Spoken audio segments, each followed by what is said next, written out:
Hello. Hola. Hello. Ciao. Joyeuse escale, émission spéciale. De retour du festival Joyeuse Escale de la web radio Allô la planète, on vous a apporté du son. Des interviews, de la musique, des immersions dans les coulisses de cette première édition 2022. De la web radio Allô la planète.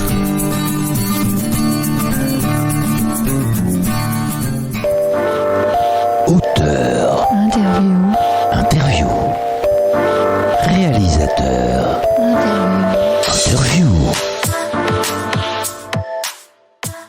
Je m'appelle Marc Neusch et dans le cadre de ce qui nous intéresse, je suis parti en vélo pendant 17 mois, il y a 4 ans, et je présente le film ici au festival. Et ce voyage, il n'a pas été suivi d'autres derrière, où il y a des projets Bon, il a été suivi de plein de micro-voyages et de micro-errances, avant, après.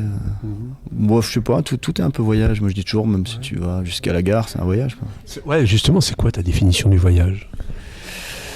Le voyage, c'est se bousculer un tout petit peu géographiquement, émotionnellement. Donc, en fait... Se mettre en mouvement. Se mettre en mouvement, ouais, parce que ça génère un truc en fait. Mais le voyage, moi je suis souvent en voyage dans ma tête en fait, tu vois, donc j'ai déjà en voyage. Quand tu commences un peu à méditer, t'es en voyage en fait, t'as pas bougé. C'est juste un état d'esprit en fait.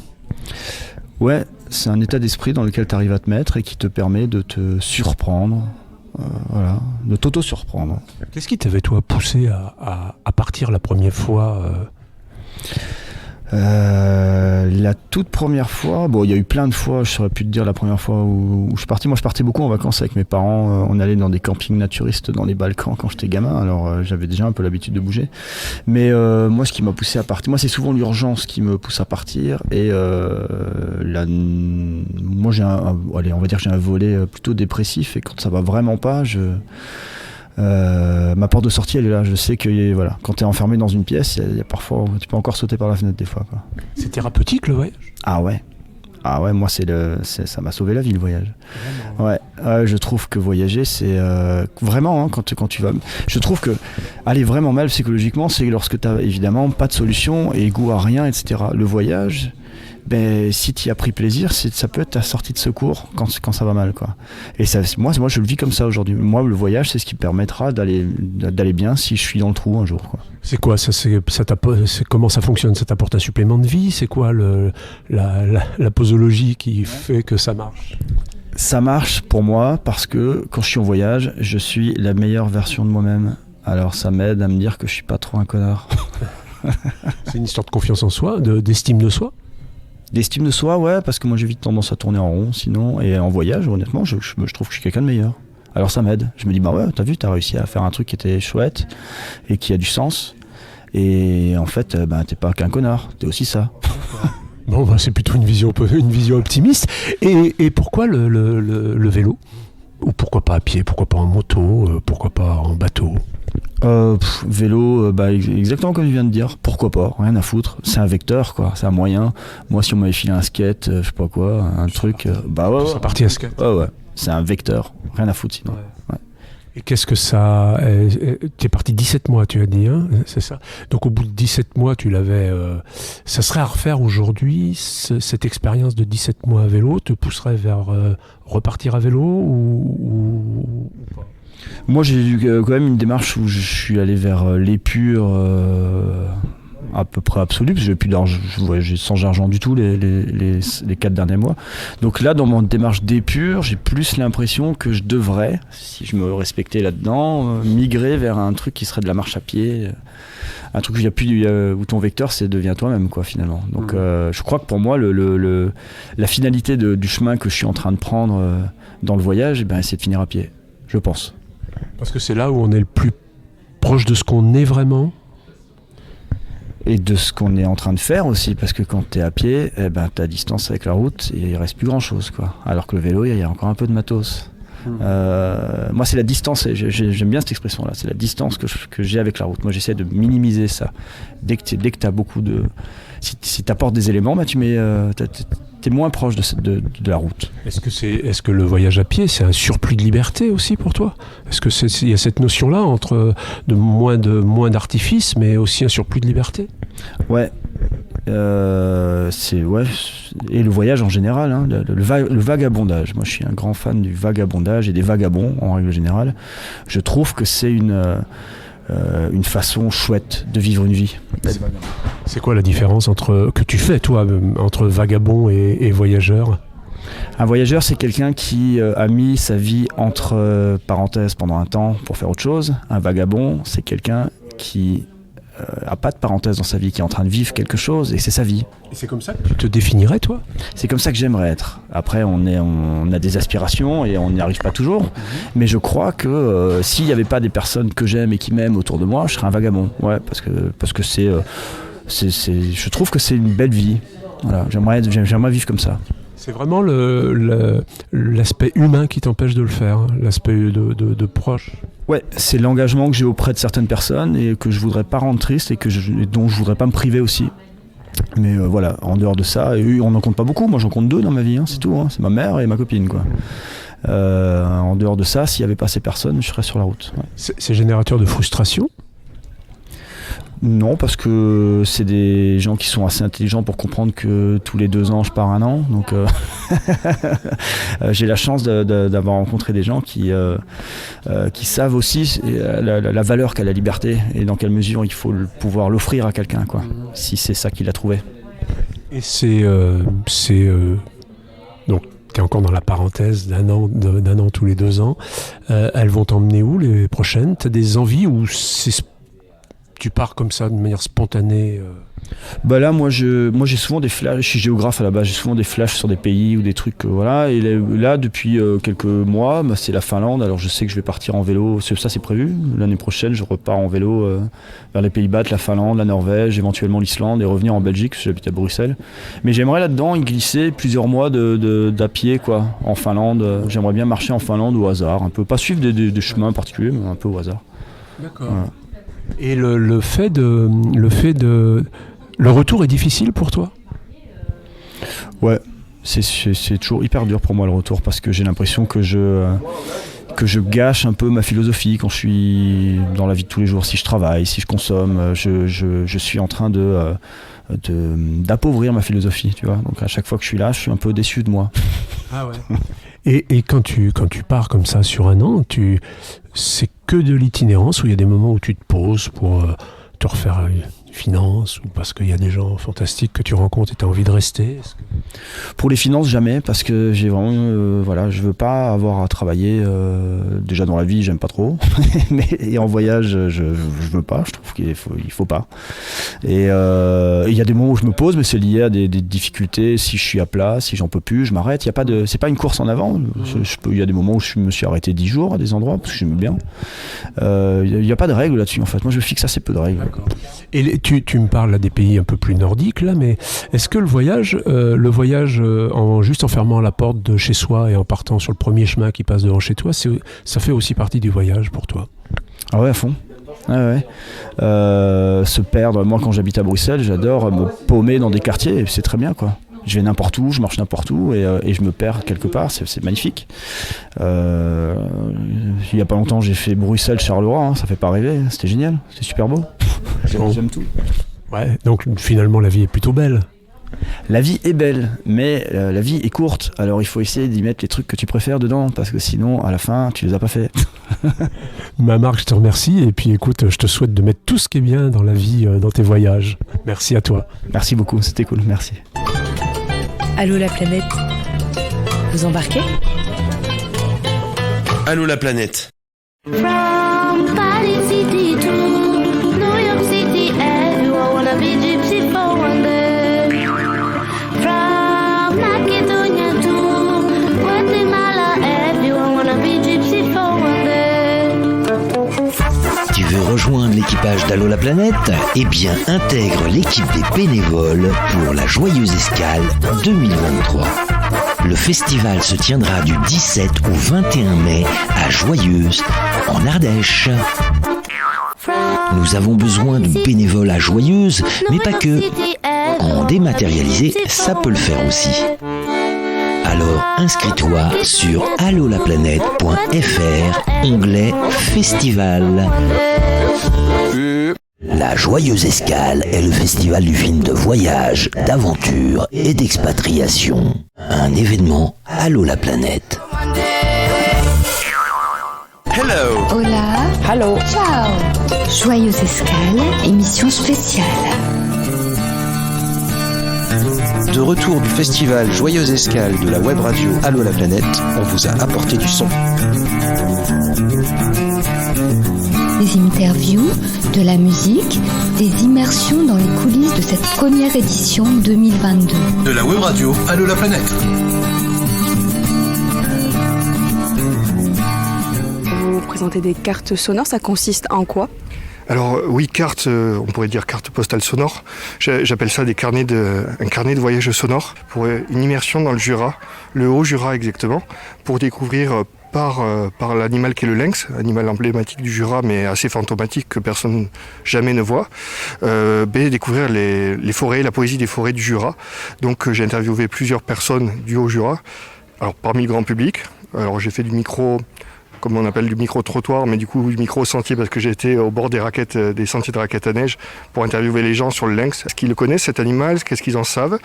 Alors beaucoup m'ont dit oui, on en a entendu parler, on sait qu'il y en a là, mais on le voit jamais. C'est ce qu'on me dit souvent, on ne voit jamais le lynx. Et d'autre part, j'ai été interviewé des gens qui le connaissent, qui le suivent depuis longtemps et savoir ce qu'ils en pensent, comment ils se le représentent. Ou alors il y a eu des randonneurs, des touristes, des naturalistes qui cherchent à le voir, qui l'ont jamais vu ou qui l'ont vu. Et quand ils l'ont vu, ils me racontent quelle émotion ça leur a procuré. Ceux qui l'ont pas vu, qu'est-ce que ça leur fait de pas l'avoir vu encore. Voilà, essayer de démêler tout un imaginaire qui est celui du Haut-Jura, explorer un territoire, un pays, le pays du Haut-Jura, mais même si on est en France, l'explorer par vraiment l'imaginaire et la poésie. Et pourquoi donc justement le lynx ? Vous êtes du Jura déjà ?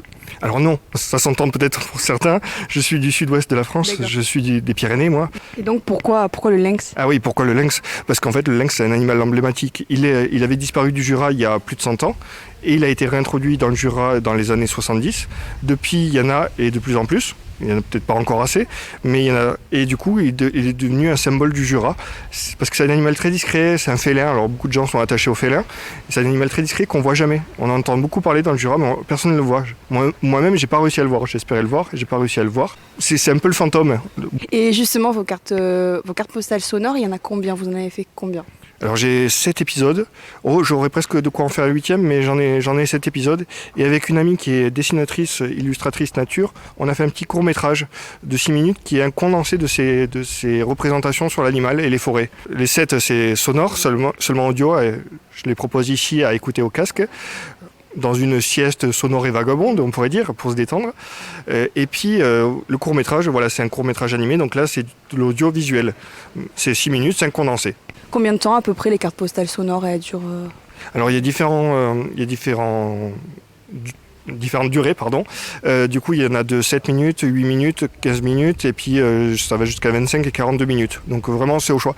Et j'avais pas d'a priori sur l'animal, sur les forêts, sur ce qu'on allait me dire. Donc j'ai collecté, j'ai une masse considérable de témoignages. Et puis après, j'ai essayé de recouper tout ça. Et aussi, c'est ce que j'ai pas dit, c'est que c'est une invitation au voyage vers le Grand Nord, parce que dans le Haut-Jura, il y a quelque chose du Grand Nord. C'est la première fois que vous écoutez ce type de format, carnet de voyage sonore ? C'est la première fois, ça fait un moment que j'avais envie de venir voir Florian pour prendre ce temps-là, parce que je l'ai vu sur plusieurs festivals et j'ai jamais eu le temps de prendre le temps. Et ça, ouais, c'est une belle découverte. Et vous avez écouté combien d'épisodes ? 2 ce matin, parce que j'ai pas le temps d'en faire plus malheureusement, mais je reviendrai peut-être cet après-midi. Ouais, c'est une vraie parenthèse, calme, un peu hypnotique comme ça. Et dans un festival comme ça où c'est très bouillonnant, ça fait aussi du bien de prendre une petite parenthèse au calme comme ça. J'ai retrouvé des contes amérindiens sur le lynx et qui eux aussi avaient remarqué des particularités chez le lynx et leurs contes sont pleins de choses sur le lynx que l'on m'a dit dans le Jura. des gens qui ne connaissaient pas ces contes amérindiens. Donc par exemple, c'est le maître du brouillard, c'est lui qui fait apparaître ou disparaître le brouillard. Donc voilà, c'est une invitation à voyager dans le Jura, mais beaucoup plus loin vers le Grand Nord.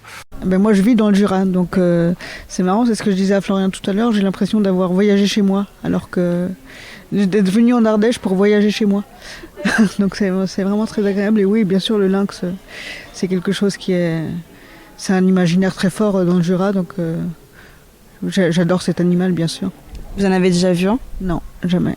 Mais je crois qu'il est très secret, très sauvage, et c'est peut-être bien comme ça aussi. Est-ce qu'il y a un public ciblé ? Est-ce que tous les âges peuvent écouter ?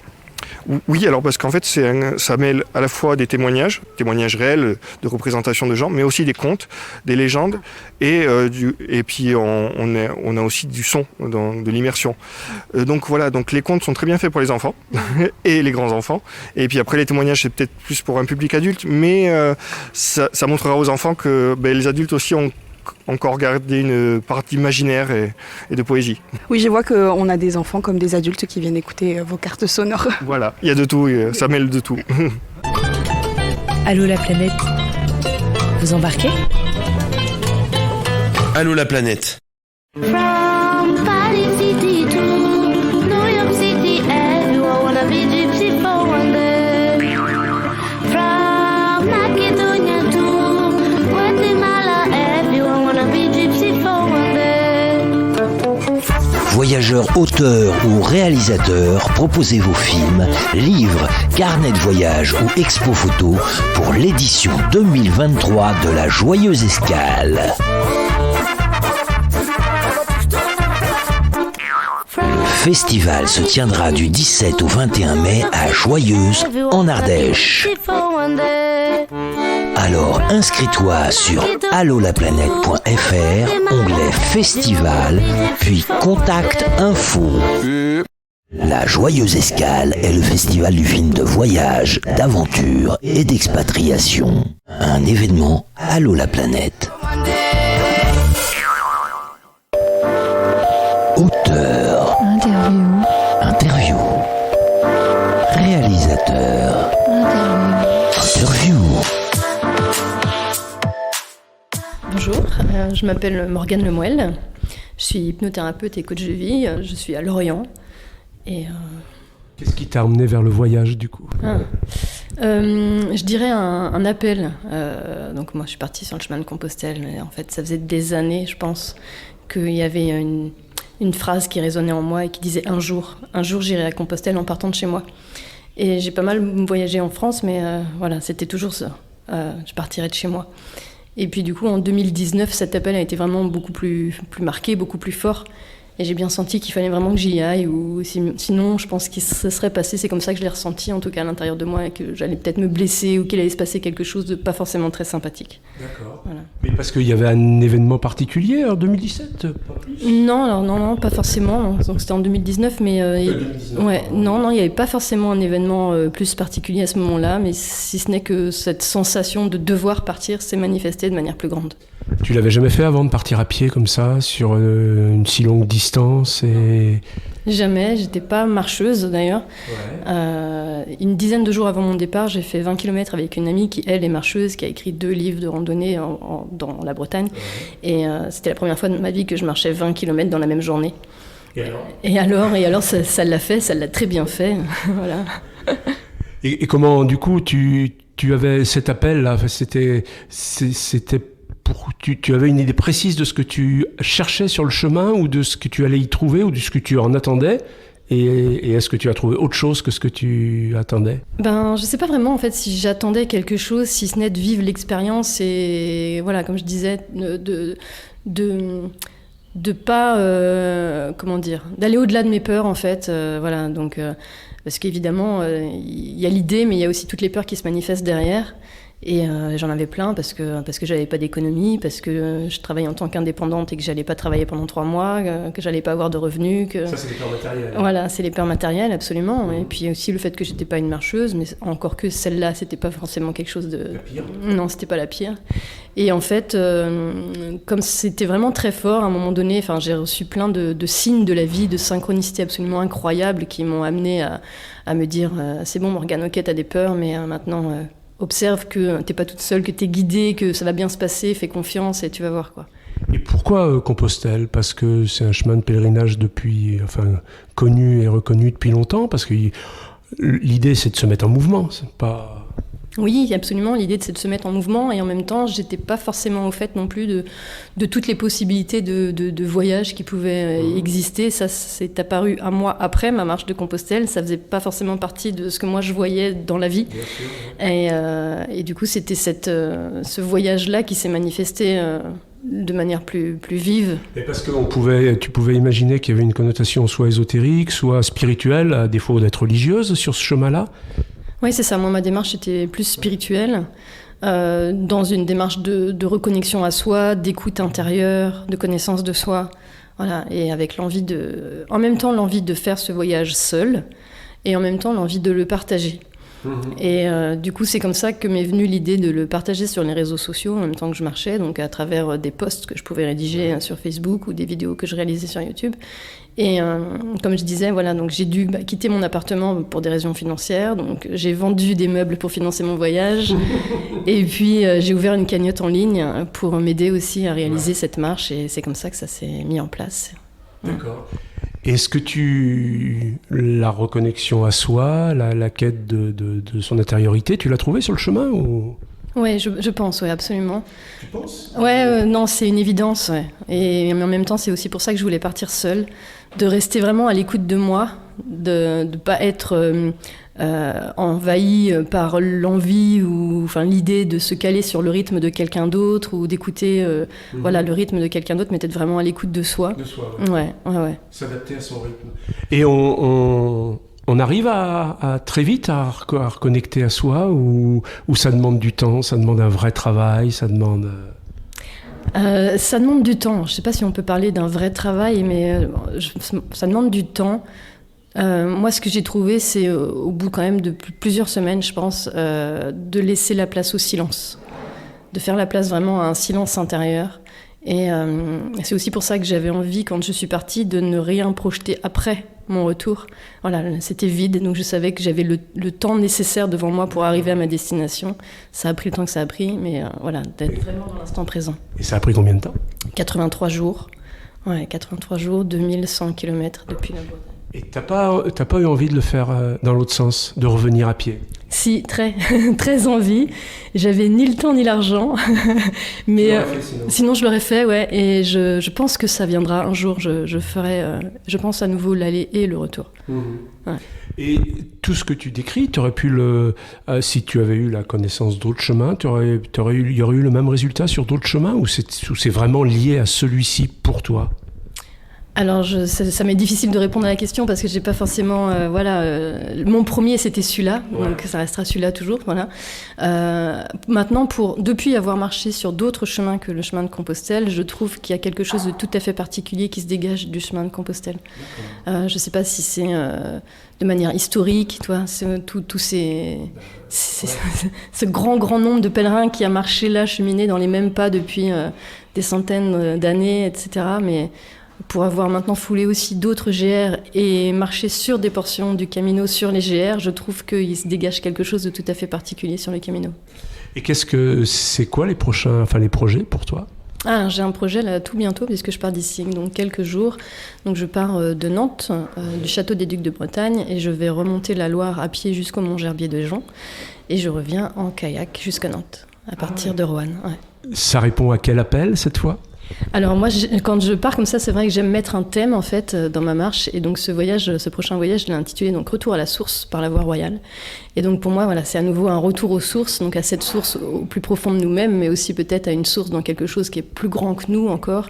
Et puis la voie royale, c'est parce que ça va passer par les châteaux de la Loire, naturellement, mais c'est aussi le thème qui est utilisé pour parler de l'alchimie philosophique.